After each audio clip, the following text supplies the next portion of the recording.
Baik, halo, selamat pagi semuanya. Selamat pagi juga Bu Viola dan juga Pak Fitra yang saya hormati.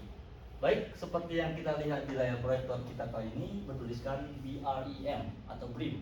Dimana kita tahu bahwa BREM merupakan salah satu dari rating tools. Jadi pada pertemuan kali ini saya akan menjelaskan berbagai macam tentang BREM. Tapi sebelum itu, izinkan saya memperkenalkan diri terlebih dahulu. Perkenalkan, saya Hazza Fitra Anugrah dengan NIM 2105225176007 dan saya merupakan angkatan 2021 pada mata kuliah BREM kali ini atau pembangunan hijau. Jadi kita akan membahas mengenai BREM. BREM atau Building Research Establishment Environmental Assessment Method merupakan sistem pemelihatan berkelanjutan yang dikembangkan di Inggris oleh BRE, di mana dirancang untuk mengevaluasi bangunan, baik bangunan yang sudah ada maupun bangunan yang baru, seperti itu. Lalu kita berbicara mengenai BRE atau organisasi yang mengembangkan BREM.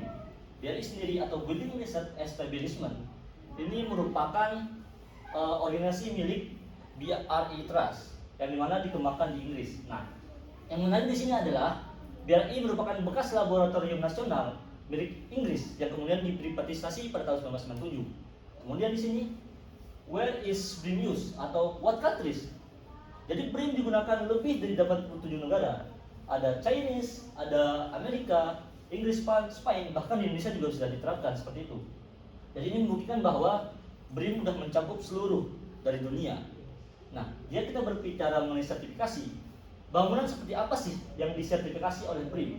Di sini ada office, ada mall, ada juga pabrik, ada juga fasilitas kesehatan, ada juga di sini kita tahu sekolah, bahkan BREM juga mensertifikasi untuk bangunan tempat tinggal itu sendiri seperti itu.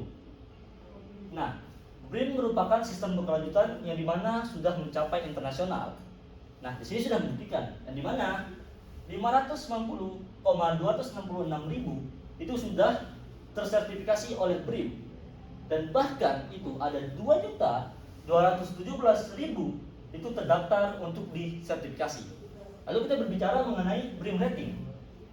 Jika kita berbicara mengenai bintang dan juga air, maka semakin penuh bintang, maka pastinya yang didapat juga semakin bagus. Jadi rating yang dimiliki itu ada 6, ada outstanding sampai dengan unclassified. Yang dimana unclassified berarti tidak sesuai atau belum sesuai dengan BREM. Lalu kita bicara mengenai proses. Nah, ketika kita mengganti pasangan kita, pasti banyak proses yang harus kita lalui.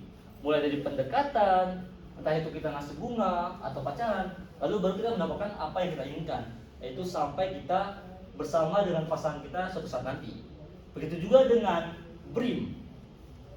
BREM itu memiliki 6 proses utama, mulai dari pre-assessment sampai dengan use. Dan untuk proses penilaian mereka punya design stage sampai dengan construction stage. Dari design stage ini menghasilkan sertifikat sementara, mulai dari design brief sampai dengan tender documentation. Nah, untuk kategori sendiri, BREM itu memiliki 9 kategori utama, yaitu mulai dari energi, manajemen, healthy, materials, transport, water, waste, pollution, dan juga land use. Dan ada tambahannya itu innovation. Dan ini semua memiliki fokus yang masing-masing, tapi bertujuan untuk berkelanjutan untuk BREM. Nah, pastinya BREM juga berkontribusi dalam SDGs atau SDGs Goal. Di mana kita lihat di sini bahwa pada poin ketiga ada good health. BREM berkontribusi di semua hal sampai dengan peace stance. Dan juga ada poin ke-6 di sini ada clean water, dan juga beberapa poin selanjutnya sampai dengan ada sustainable, bahkan sampai dengan clean action, dan juga ada sustainable managed forest. Semua ini BREM lakukan untuk berkontribusi dengan SDGs Goal. Jadi semua itu sudah berkelanjutan. Nah, lalu kita pasti bertanya-tanya, apa sih perbedaan BREM dengan rating tool lainnya? Di sini saya membandingkan dengan LEED. Jika menurut saya, jika kita berada di Eropa atau Inggris, maka rating tool yang tepat kita terapkan adalah BREM, karena sesuai dengan peraturan yang ada di sana. Jika kita berada di tempat yang lain, maka LEED yang tepat. Seperti itu. Nah, di sini saya juga mencontohkan bangunan-bangunan yang disertifikasi oleh BREM. Bahkan The Crystal London Inggris juga mendapatkan sertifikasi dari LEED sendiri, yaitu pada poin platinum, yang dimana ini membuktikan bahwa bangunan ini sempurna. seperti itu. Dan yang kedua ada The Edge Amsterdam Belanda. Bangunan ini menambahkan rating tool BREEAM sempurna atau outstanding yang dimana mendapat skor lebih dari 85% atau dengan bintang 5 seperti itu.